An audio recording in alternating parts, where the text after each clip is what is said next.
আসসালামু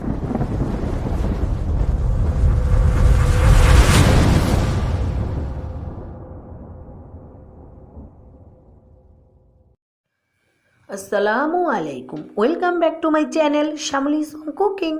কেমন আছেন ভিউয়ার্স আপনারা? আশা করছি ভালো আছেন, সুস্থ আছেন। ভিউয়ার্স, আমিও আলহামদুলিল্লাহ ভালো আছি।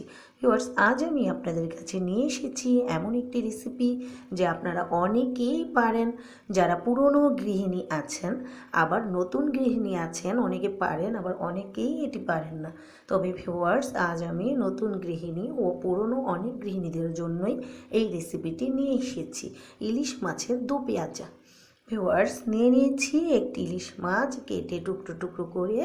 তো ভিউয়ার্স, আমি মাথাটাও সাথে নিচ্ছি দো পেঁয়াজার জন্য।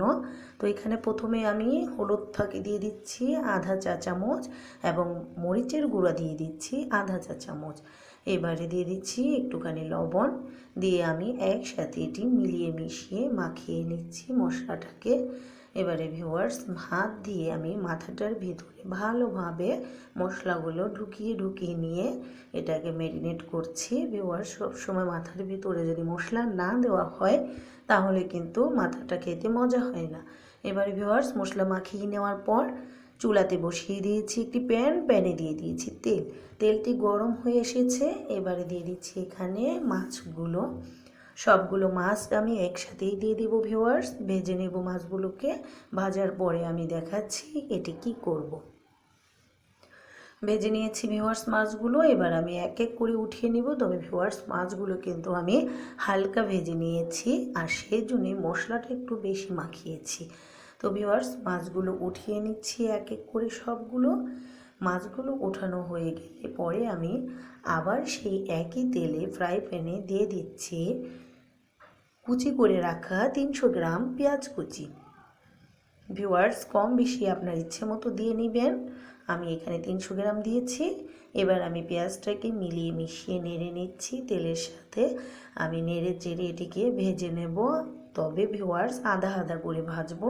দেখতেই পাচ্ছেন ভেজে নিয়েছি আধা আধা করে, খুব বেশি কিন্তু ভাজিনি।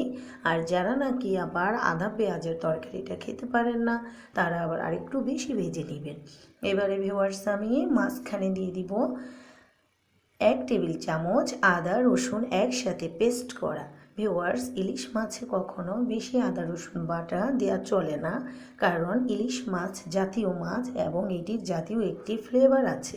সেই ফ্লেভারটি নষ্ট হয়ে যায় বেশি আদা বাটা দিলে। তো ভিউয়ার্স, একটুখানি পানি দিয়ে কষিয়ে নিচ্ছি আদাটাকে। এবার আদাটা যখন কষানো হয়ে গেল তখনই ভিউয়ার্স এখানে দিয়ে দিচ্ছি আমি হাফ চা চামচ হলুদের গুঁড়া। ভিউয়ার্স, পেঁয়াজের তরকারিতে কখনো কিন্তু হলুদ বাটা বেশি দেবেন না। দিয়ে দিচ্ছি মরিচ বাটা এখানে হাফ চা চামচ। এখন ভিউয়ার্স, একসাথে আমি মশলাটাকে নেড়ে নিচ্ছি। মশলাটাকে নেড়ে আমি একটু কষিয়ে নেব ভালোভাবে।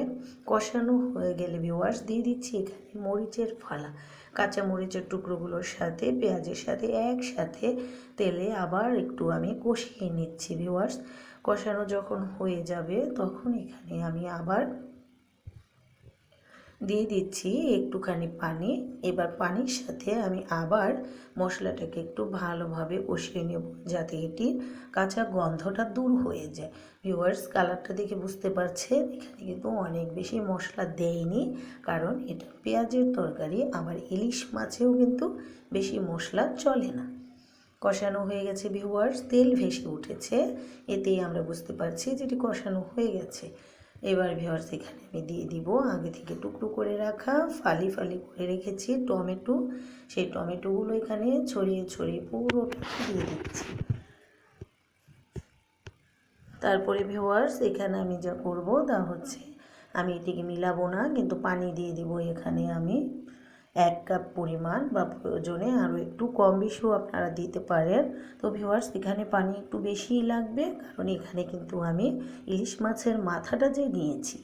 তো ভিউয়ার্স, এখন আমি মাঝখানে প্রথমে কিন্তু দিয়ে দিব ইলিশ মাছের মাথাটা, কারণ মাথাটাকে আমি এখানে দিয়ে 1 মিনিট বা 2 মিনিটের মতো আগে উল্টা পাশটা সেদ্ধ করে নিব। তারপরে আমি মাছটাকে যা করব তা দেখুন। কিছুক্ষণ এটিকে সিদ্ধ করে নিয়েছি। এবারে ভিউয়ার্স মাথাটাকে আমি উল্টিয়ে দিব অপর পাশটা। এবার এ পাশটাও ভিউয়ার্স সিদ্ধ হবে। দেখুন অপর পাশটা কিন্তু ভালোভাবে সিদ্ধ হয়েছে। এবার আমি দিয়ে দিচ্ছি চারপাশে মাছের টুকরোগুলো। সবগুলো টুকরো আমি এখানে ছড়িয়ে ছড়িয়ে দিয়ে দিব ভিউয়ার্স। দিয়ে দিচ্ছি ভাজা মাছগুলো ভিউয়ার্স দেয়া হয়ে গেলে এবারে আমি সবগুলো পানির সাথে ঝোলের সাথে ভালোভাবে মাছগুলোকে মিলিয়ে মিশিয়ে নেড়ে চেড়ে মশলাটা একে একে সবগুলোর সাথে মিলিয়ে মিশিয়ে নিব। তারপরে ভিউয়ার্স অফ ক্যামেরায় কিন্তু ভিউয়ার্স আমি পেঁয়াজে লবণ দিয়ে দিয়েছিলাম। তারপর ঢেকে দিচ্ছি আমি। এখন এটি আমি ঢেকে কিছুক্ষণ পর ফিরে আসছি। তো ভিউয়ার্স ফিরে এসেছি কিছুক্ষণ পর। অফ ক্যামেরায় আমি দুইবার কিন্তু নেড়ে দিয়েছি এবং মাছ মাথাগুলোকে একবার উল্টিয়েও দিয়েছি। তো ভিউয়ার্স এবারে আমি আরও একটু ভালোভাবে সম্পূর্ণটা নেড়ে নিব। প্রায় হয়ে এসেছে কিন্তু তরকারিটা। তো আরও একটু ঝোল শুকিয়ে আসলে তেলটা ভেসে গেলে নামিয়ে নেব। ততক্ষণে দেখে নিচ্ছি লবণটা ঠিকঠাক আছে কিনা। তো ভিউয়ার্স আমার একটু মনে হচ্ছে লবণ লাগবে, তো এখানে আমি দিয়ে দিচ্ছি স্বাদ মতো আরও একটু লবণ। আপনারাও নামানোর আগে লবণটা দেখে নিতে পারেন। তো ভিউয়ার্স লবণটা দিয়ে দিয়েছি। এরপর ভিউয়ার্স আমি এটাকে আরও একটু ঝোল কমাবো, তাই আমি আরও একবার ঢেকে দিচ্ছি। ভিউয়ার্স ফিরে এসেছি কিছুক্ষণ পর। খুলে নিয়েছি ঢাকনা। দেখুন দেখেই মনে হচ্ছে যে তরকারিটা কিন্তু হয়ে গেছে প্রায়। এবারে আমি একটু পরে নামিয়ে নিব। তার আগে বলুন ভিউয়ার্স রেসিপিটা আসলে কেমন হলো। আর যদি ভালো লেগে থাকে ভিউয়ার্স তাহলে আমার রেসিপিটিতে একটি লাইক দিয়ে দিন। আপনার একটি লাইক আমার কাছে অনেক মূল্যবান। ভিউয়ার্স আমি তারই সাথে দিয়ে দিচ্ছি কিছু কাঁচামরিচের ফালি, যেটি দিলে ভিউয়ার্স এটির ফ্লেভার এবং সৌন্দর্য বেড়ে যাবে। তারপরে ভিউয়ার্স আমি তারই সাথে বলছি আমার চ্যানেলে যদি কেউ নতুন হয়ে থাকেন তাহলে এখনই সাবস্ক্রাইব করে ফেলুন, পাশে থাকা বেল বাটনে ক্লিক করে দিন। আর এভাবে আমার পাশে থাকুন আগামী ভিডিও দেখার জন্য। আজ এই বলে শেষ করছি। Bye bye viewers.